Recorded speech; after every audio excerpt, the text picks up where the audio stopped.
Good evening, good afternoon, and good morning, everyone, from whichever part of the world you are logging in now. Welcome to the fourth weekend of storytelling for the Storytelling for Children in the 14th edition of the Chennai Storytelling Festival 2026. A warm welcome to all the children, to parents, and to storytellers who are joining us with us today.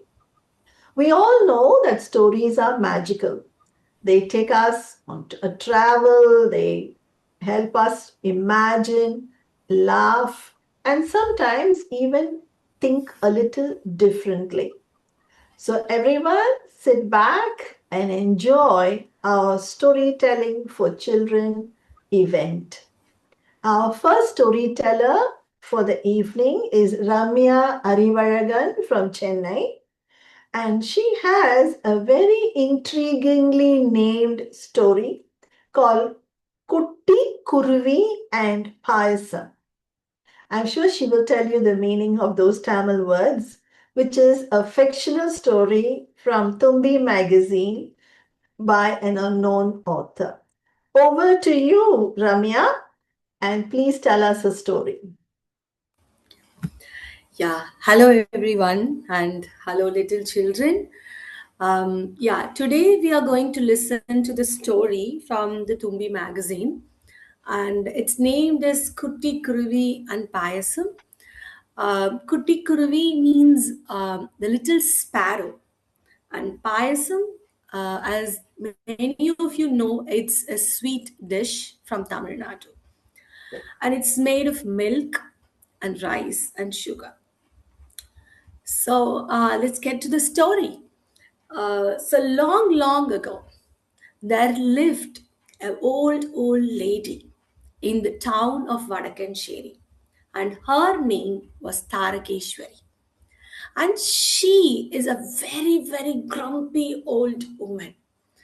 Children just loved her place, but whenever children walked in, she always shouted at them, "Hey, what are you doing? Why are you into my fields?" That's how she shouts.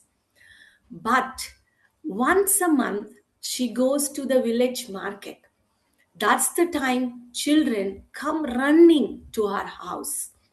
And she writes her nickname. Children lovingly call her Takupati. Takupati, that's how they call her from a distance. But whenever they see her, they just run away from her because of her shoutings.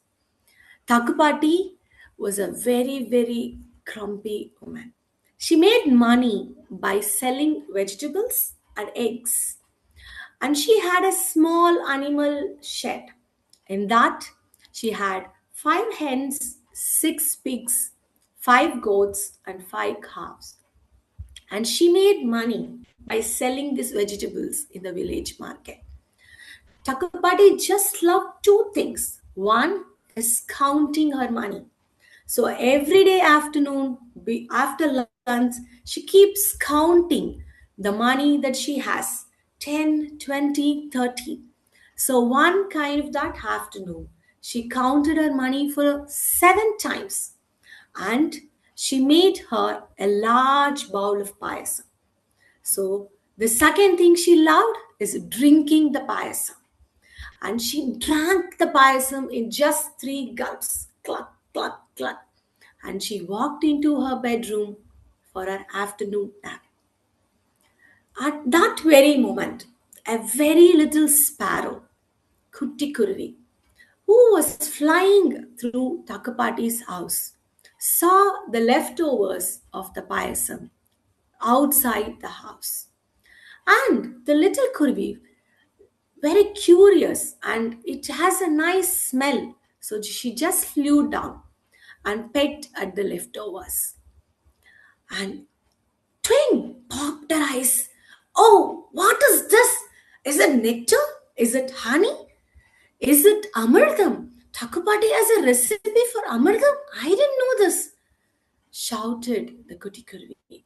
An old, very wise crow who was sitting in a neem tree nearby, said, "That's payasam." "Oh, payasam?" Kutikuri never heard a name like that. Maybe she was flying from a very far away place. She was very excited and she looked at the crow. And the crow, with a naughty voice, said, "You can go inside and ask Takapati to make you some as well." Kutikurvi, without a second thought, fluttered her little wings and went inside Takapati's house and waited for her to wake up. After an hour, Takapati opened her eyes. Koti Kuruvi was very curious and she just started shouting the moment she saw her opening her eyes.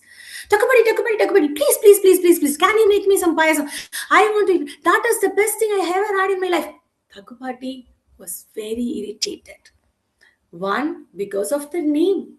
She just hated the name. And the second thing, somebody intruded into her place, which is very annoying to her.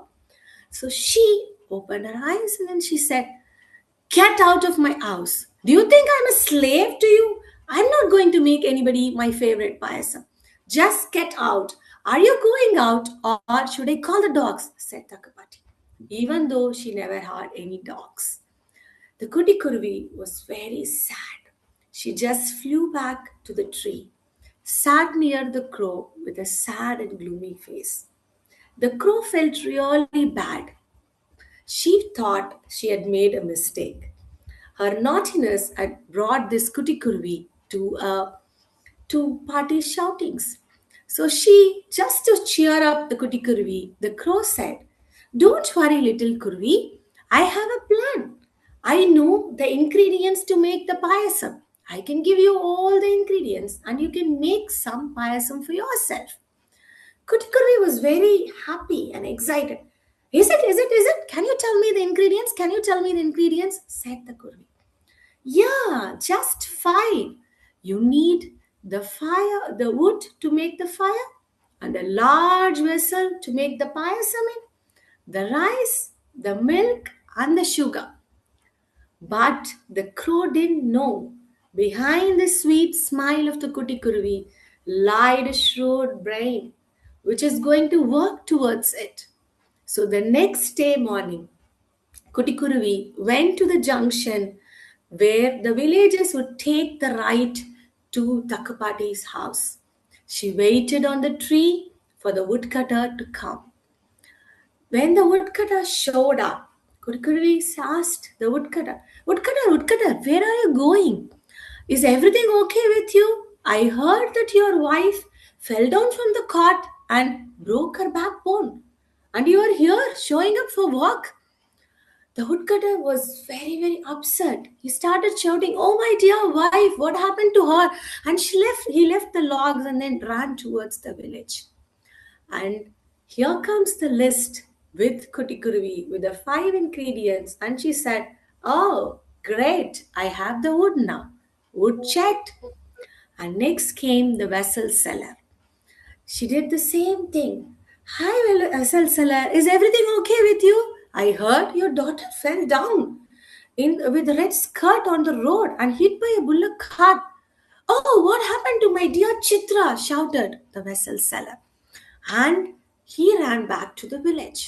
And Goody Kurvi took her list and tweeted, "Oh, vessel checked in." She did a similar thing with the provision seller and the milkman. Now Kutikurvi had everything she wants to make the payasam. She went little far away from Takupati's house and she lit the fire, kept the payasam pan, kept the vessel, and poured the milk, rice, and the sugar. And the payasam was shimmering in no time.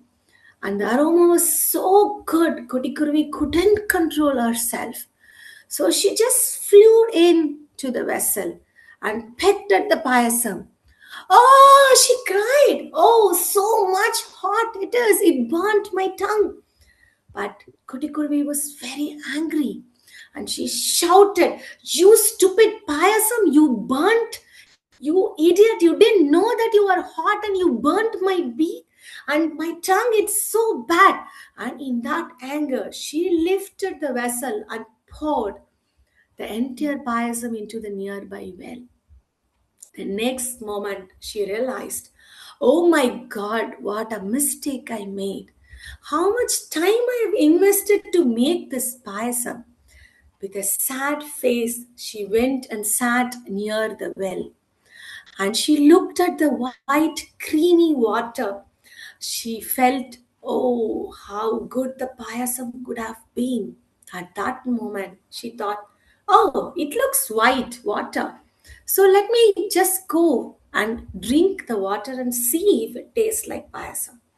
To her surprise, the entire well tasted like the payasam. So she drank and drank and drank without thinking. And she was so drunk that her entire stomach was bloated. She could throw up any moment. She just needs to find a place to sleep. So she looked around and flew to the nearby shed. It was Thakupati's animal shed.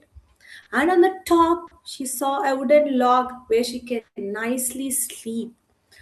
But she was just going to lie down, she just had a thought. What if the payasam comes out of my bum when I'm sleeping? Then all the effort will go. So she looked around and she figured out there was some hay and she took two straws and then put it into her bum and nicely slept. Unfortunately, it was not so high. Thakupati's cow, Gauri, she just loved midnight snacks. So when Gauri opened her eyes in the middle of the night, she saw two hares which was just lying on right above his head. So she thought, wow, Patti has kept me snacks tonight. And when she pulled out the hay, the entire payasam came out from the little kutikuri, and the entire animal shed was flooded with payasam. The flood went through the party's house and the animals tried to escape, but the poor party, she couldn't swim. She was just lying there in the payasam for many hours till the villagers came back and rescued her. You see, all this would have never happened if Takupati had made the little curry a small bowl of payasam. The old crow just flew nicely towards Takupati, who was very tired sitting under the neem tree, and said to her, you should have made that payasam for that little curry. And she just flew away in a quick jiff. So that's the story of the Kutikuruvi and the payasam. I hope you all like the story. Um, and we will do an origami bird. So if you all have a piece of paper and we can cut it into a square. So if you have an A4 sized paper, you can just fold it and make it into a square like this. So all we need is a square paper. You can see my paper. Is it visible? Huh?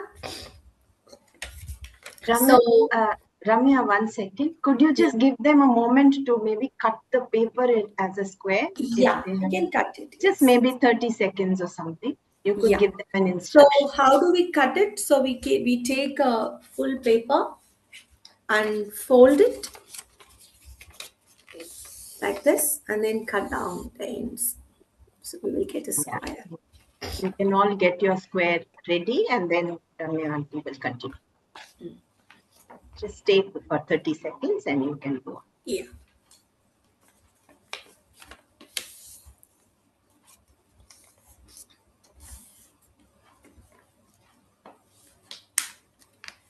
Yeah. Okay. So once you have this square, so we are just going to make a fold, just like we are going to make a rocket, right? So we just fold the paper into a triangle like this by folding two ends. So we get a triangle. So now we open it back. We have a line in the middle. So we are going to fold the two ends like we are making a paper rocket. So like this, we make a fold on both sides.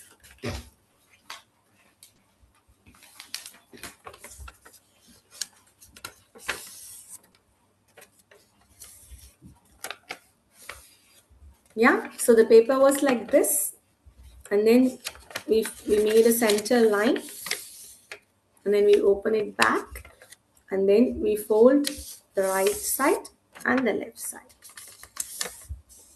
Yeah, and then we fold back as we are doing the rocket.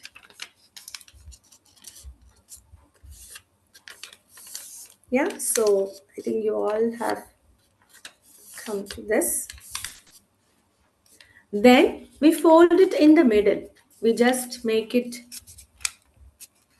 into half. We just fold it in the middle to mark a line. Yeah. So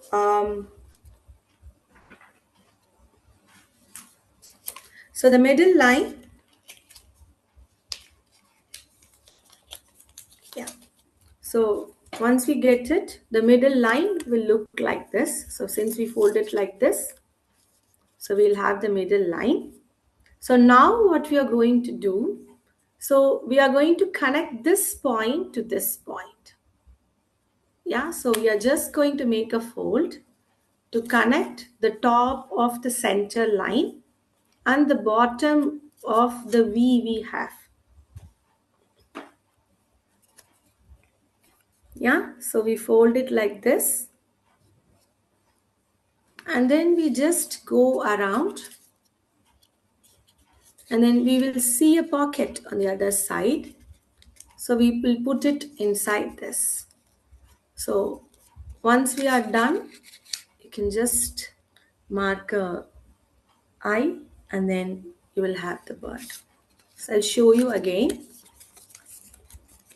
So after we did this, so we fold it like this. Yeah, I drew a line so that you all can see if you're getting the line. And then we are going to open the fold and then fold it in such a way that the top line connects to the bottom of the triangle. So we are just folding it and then we turn back and fold it again. And then when there will be a little paper, so this we just tuck it into the pocket we see on the other side. I did not get it. I did not get it for making the line going. Did not get the pocket? Okay, can you show me what you have? You have, yeah. So can you hold it like this in this shape? Like the top line is this, and then you have a triangle down. Yeah, super. Now, can you fold it into half? Make a point line. Open it again. Yeah, can you show me now? Where is your line? Yeah. Now you're going to take this corner, okay, in such a way it goes down. So the point here, whatever you have, like now you have like this, right? You made this line, okay. So the top of this, yes. Now you just have to fold it. Fold from the bigger side. Don't take the smaller triangle side. Take the bigger triangle. In such a way it goes around. Yeah. So you are making it you are making it like this, the entire fold. So you need to make sure that you fold in the cross. I made it in the cross. Can you look at mine? It's like I have a triangle down. Can you show yours as well?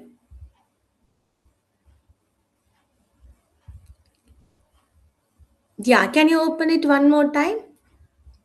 The previous step, can we go back to the previous step? Which one? Like this one? Yeah, to the half, yeah, to this step.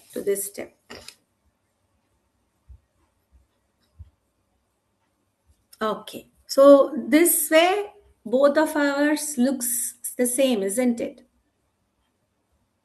Yeah, so now I think you are folding like this. You are folding in this central line or in this central line. So now I want you to hold this point where you mark the center line.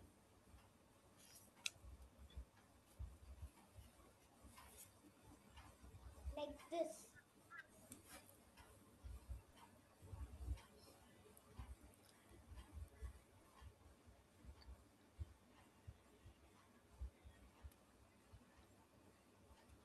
I can't see your screen. No, open it again.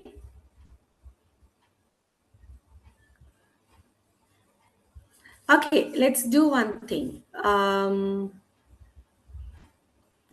do I tell you to? Okay, you see this point? You can understand this point down? Yeah.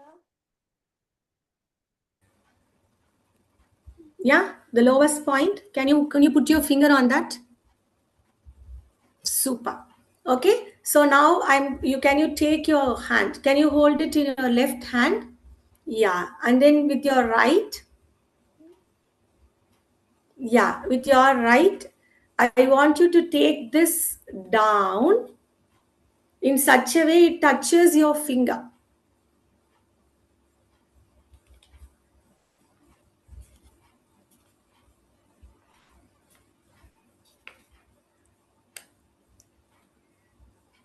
Yeah?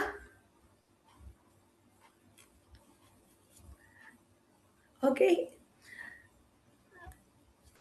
Yes. Now you take this, fold it upwards, and you will see a pocket on the other side, isn't it? Like how do you No, your pocket is missing? like is this the pocket? Yeah, no, a small one right here. See, I have a pocket.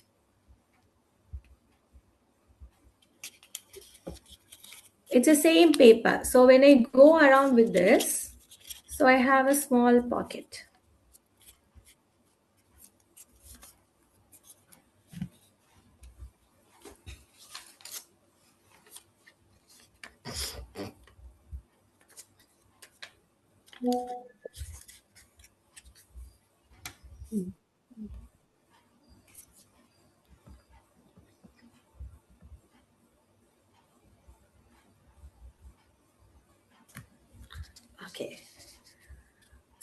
Okay. So I'm going to show you again. Maybe you can try again. So after this, so what we are doing, we are just folding it and marking the central line. And then we are trying to connect this and this, these 2 points with a new fold.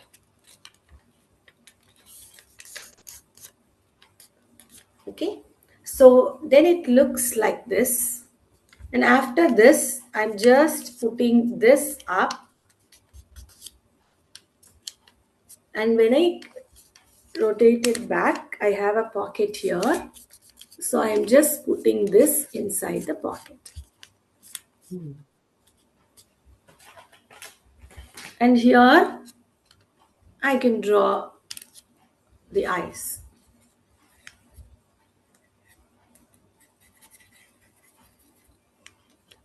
So then if you see,